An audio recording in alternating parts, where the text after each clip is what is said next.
Castanho, vamos falar do leite na Paulicéia. De onde surgiu isso aí? Eu sei que você trabalha na área de leite faz tempo, mas o que tem no livro de bom? Bom, Jorge, bom, na verdade esse livro eu tive pensando aí, eu acho que ele começou a nascer faz meio século, né? É quando lá em Santa Cruz do Rio Pardo, né, minha família tinha uma propriedade rural lá, minha avó, meu pai, e a minha avó Bertolina Ramalho Dias, eu me lembro quando era criancinha, eu ia pro curral assistir as ordenhas delas, as vacas meio sangue, gira, aí, que naquela época não tinha nem holandês, né? Tinha, mas não tinha chegado a Santa Cruz do Rio Pardo ainda. E já naquela época ela já levava o radinho de pilha, lembro até hoje, no curral, ela já dizia que a música fazia descer o leite das vacas, né? Isso foi meio século, né? Sem a tecnologia ter provado nada, ela no instinto, na intuição, já percebia isso. Né? Bertolina. Bertolina. Inclusive ela está no livro do Mário Mazé Guimarães, aí, o Melhor da Roça.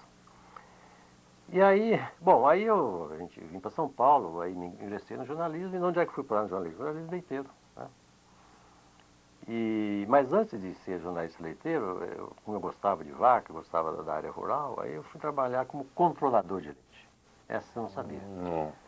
Eu tinha, naquela época, existia, tem ainda hoje, o controle leiteiro, só que era feito pela Associação Paulista dos Criadores de Bovinos, ali na Rua Jaguaribe. E era um bico eu ganhava um dinheirinho e assim ia para o interior também. Então, todo fim de semana eu pegava uma maleta com centrifugador, tinha pipeta, ácido sulfúrico, né?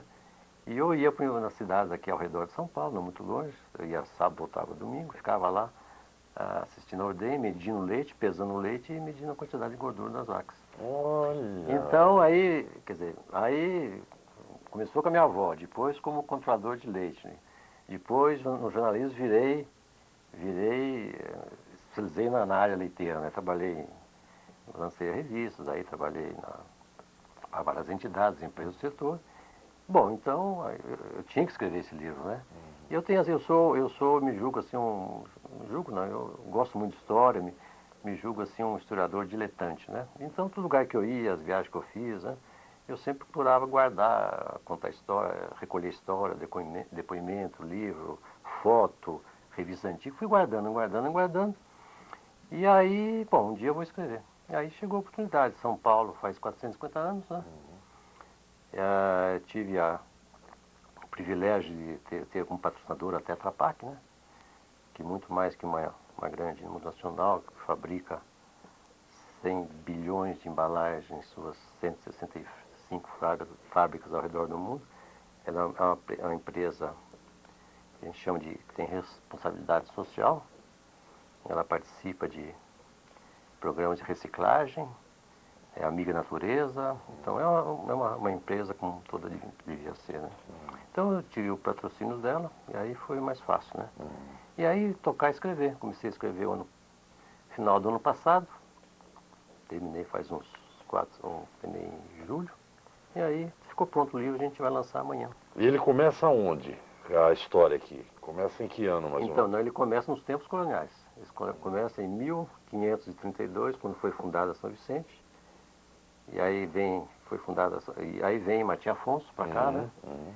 Trazendo as primeiras vacas que pisaram Foram holandesas? Não, eram vacas de origem espanhola, de origem sangue espanhol e sangue português. Bertola, umas raças que a gente nunca ouviu falar. Eu conto um livro, mostro essas vacas, né, esses tipos, né? E aí começa ali a história do leite com a chegada.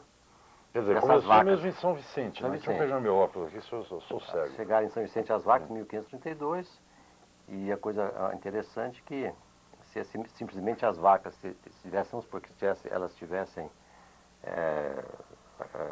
acontecido lá na área, tivesse aparecido lá, o que os índios iam fazer? Simplesmente iam matar e comer. Porque eles não tinham tradição lactífera. Nunca havia antes pisado um bovino aqui no Brasil. Então foi a primeira vez, foi através da expedição. Aqui não tinha nem gado selvagem? Não, só tinha. O que existia antes desses animais, existia aqui galinha e porco. Provavelmente introduzidos por náufragos que antes da descoberta do Brasil passaram por aqui. E os náufragos fugitivos, então logicamente que na época os navios viajavam com animais para garantir o sustento na comida. E eles se afundaram, fungiram e trouxeram porco e galinha para cá. Ah, Nem o cachorro os índios não conheciam. É mesmo? E quando o Martim Afonso veio, ele veio realmente com a finalidade de colonizar o país, né?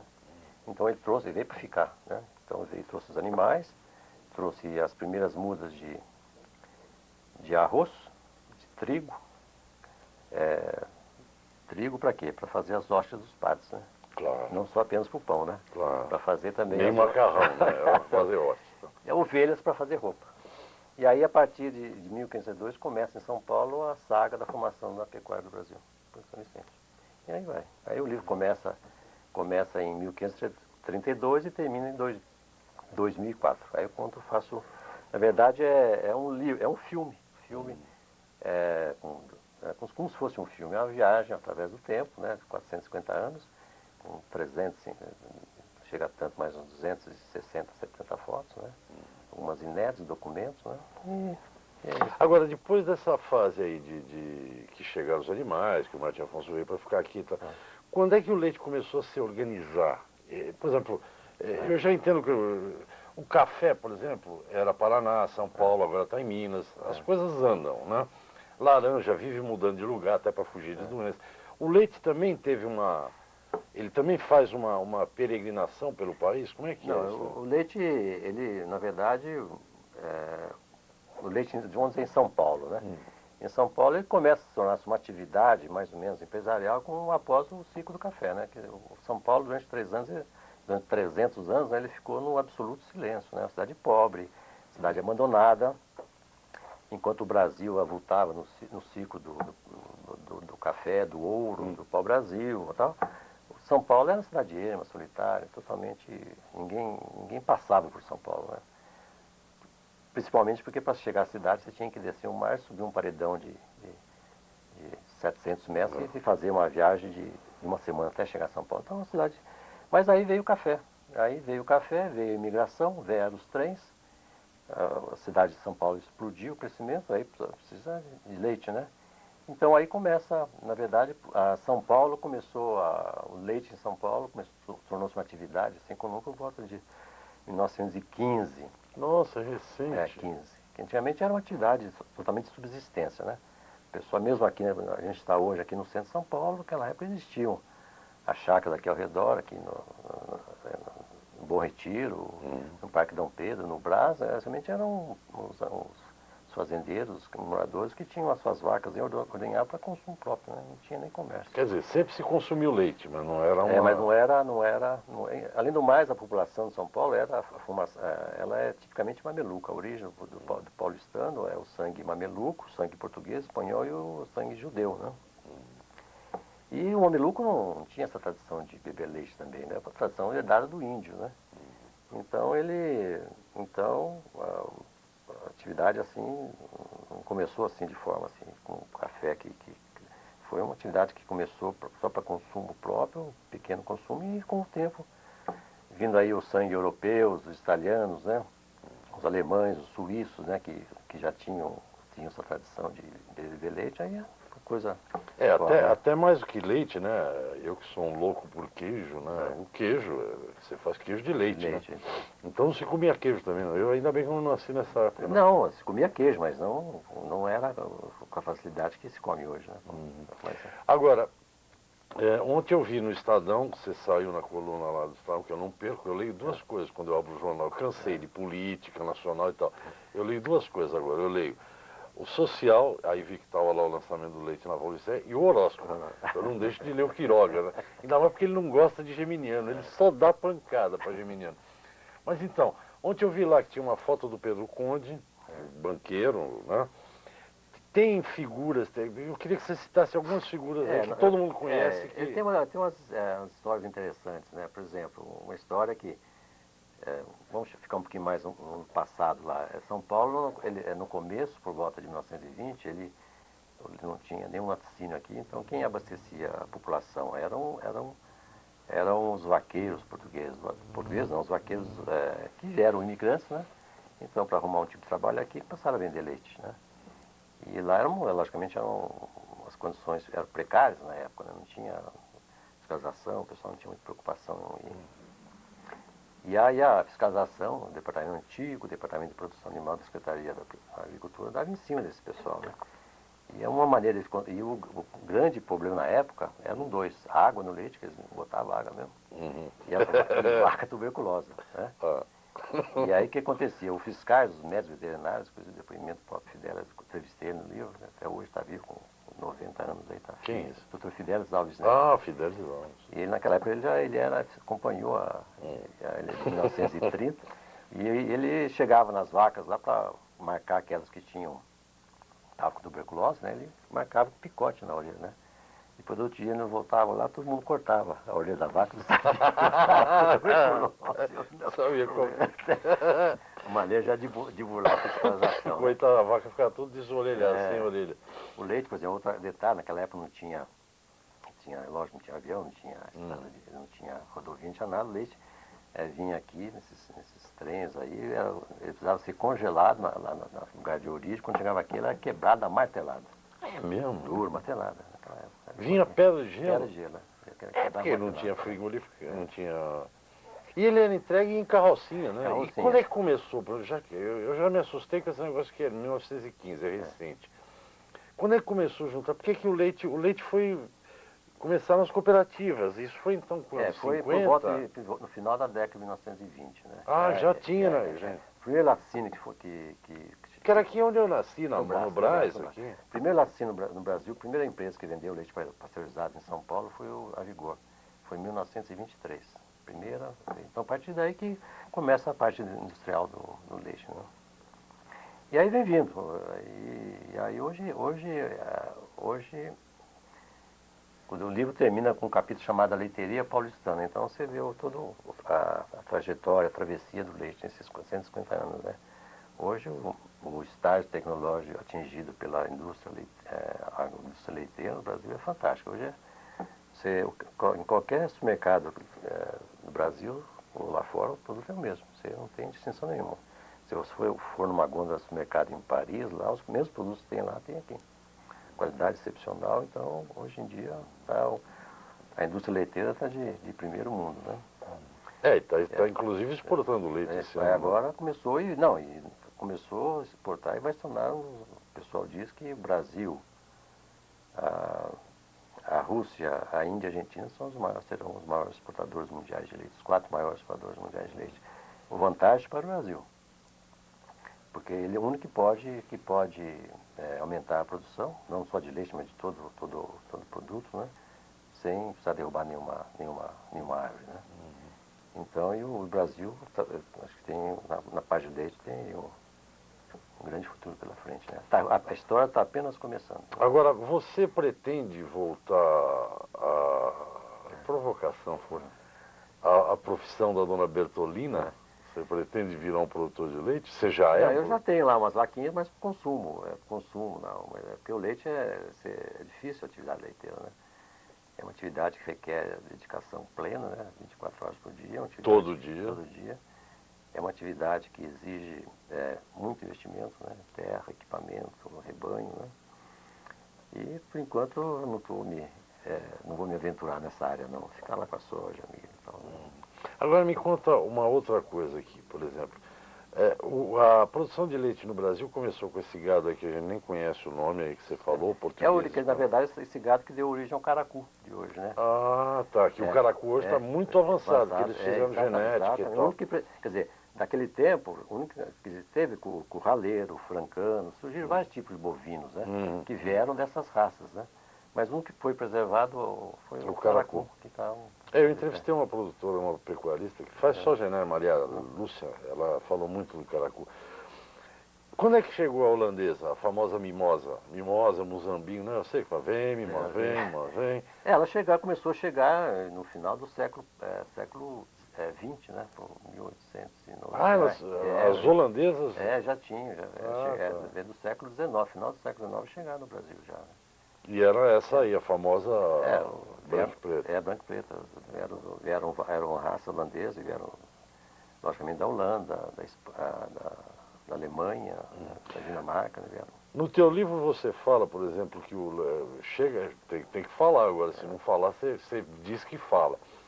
Porque o leite, a produção de leite está saindo um pouco de São Paulo e está indo mais para Goiás, para aquela ilha. Isso tá marcado no seu livro? Não, não, eu não li. Na verdade, eu não me preocupei com aspectos das tendências modernas da pecuária inteira. Eu fiquei mais no passado, né?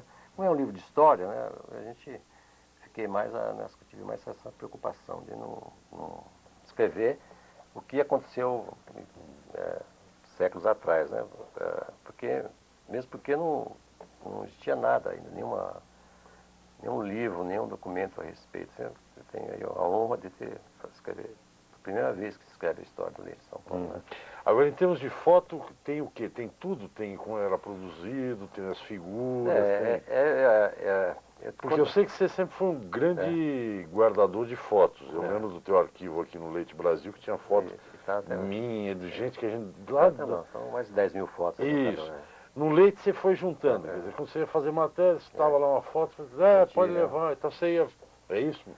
Então, o livro tem mais de 250 fotos, né? Tem fotos antigas, algumas inéditas, documentos inéditos. Né? Acho que esse eu considero que é a pièce de resistência do livro, né? Porque foto, gosto muito de fotografia, acho que embeleza o livro, a foto é informação também. Então tem bastante foto, tem fotos pelo menos da capa, por exemplo, essa capa é uma foto. Não dá para mostrar essa foto aqui? Antológica. Pode falar que eu já sei disso. É antológica essa foto aí. Dá para dar um close aqui, não? E essa foto mostra como que era São Paulo, né? 1937, né? Ele vai mostrar, olha lá, Castanho. Tá vendo? Vocês veem um bonde e tem uns holandeses ali, tá vendo? Onde é isso, Isso aí em 1937, uma foto do Claude Lévi-Strauss, um antropólogo belga, que veio dar aulas aqui na USP, né? Ele também gostava muito de fotografia. Ele tirou essa foto fantástica, né? E essa foto é do Instituto Moreira, do acervo do Instituto Moreira Salles, né? Isso é na Avenida Liberdade? Isso é na Avenida Liberdade. Eram os vaqueiros antigamente de São Paulo que tangiam suas vacas pela Essa é a capa do livro, tá, gente? Pela velha Pauliceia. João, você não vai acreditar, mas já faltam uns 4 minutos só de programa. A gente não falou nada, né? Vai ter que ler o livro mesmo, né? Não. Vamos dar dados práticos aqui. Ó, tem um site www.leitebrasil, tudo junto, .org barra é aquele risquinho meio tortinho assim. /livro. Aqui o que quem tiver interessado vai encontrar aqui? Vai ter todas as informações do livro, todos os capítulos, abertura de capítulo, mostrando como é que... Então, o pessoal vai ter uma ideia como é que é a cara do livro, né? Vai ter a cara, vai ter... E se quiser comprar? Pode comprar pelo próprio site, pelo próprio endereço. Ou então ligar para 221-3599. 221-3599. 221-3599. Tá, e esse livro vai custar quanto? 125. 125. 125. É o preço normal de um livro de arte. Que tamanho? Que é um livro de arte? De arte, 28 por 28, papel 155 gramas, de alta gramatura. É um acabamento luxuoso, fino. É um livro como o leite merece. É a altura do leite. É a altura também do aniversário do São Paulo, os 450 anos. Né? Mas só, a gente tem tempo para falar alguma coisa? Tem, vai, mas... Então, a gente ia falar do livro, se você pergunta de fotos, então tem umas fotos muito curiosas lá, tem foto, por exemplo, a gente, quando trabalho lá na Leite Brasil, tem o famoso foto de uma vaca que nós levamos lá no Jô Soares, né? Ela foi ordenhada no programa Jô Soares. Eu lembro. Tem a foto, tem um capítulo chamado A Galeria da Fama, onde eu apresento 30 grandes celebridades da vida nacional, que são produtores de leite, que ninguém sabe, por exemplo. Os 3 fundadores dos maiores bancos do Brasil são produtores de leite, foram produtores de leite. É o Deodoro Vilela, o Aloysio Faria, Pedro Conde. Tem foto do José Carlos Dias, o ex-ministro da Saúde, laçando uma vaca. Tem foto do Benjamin Steinbrück, que é o presidente da CSN. Enfim, tem 27 personalidades. Tem o Osmar Santos, que é produtor de leite também. Tem o José Eli Miranda, o Zito, craque de futebol, campeão do mundo. Tem o Oscar. Oscar do Cestinha? Não, Oscar Bernardes, Vecão de São Paulo. Oscar. Ih, São Paulino roxo isso aqui. Então né? são matérias que eu fiz em 1988 com esse pessoal todo nas fazendas. Né? Você lembra daquelas matérias que a gente fazia com o produtor de leite? Eu acho que o José Carlos Dias, né? José Carlos Dias. Essa aí Foi minha ex-mulher que fez, mas eu fui A junto. Leda Beck. Isso, eu fui Beck. junto Acho lá. que os Mar Santos também.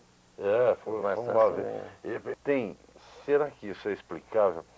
Pessoa que não é da área tem um certo fascínio pela área rural. Quando ganha dinheiro, compra uma fazendinha.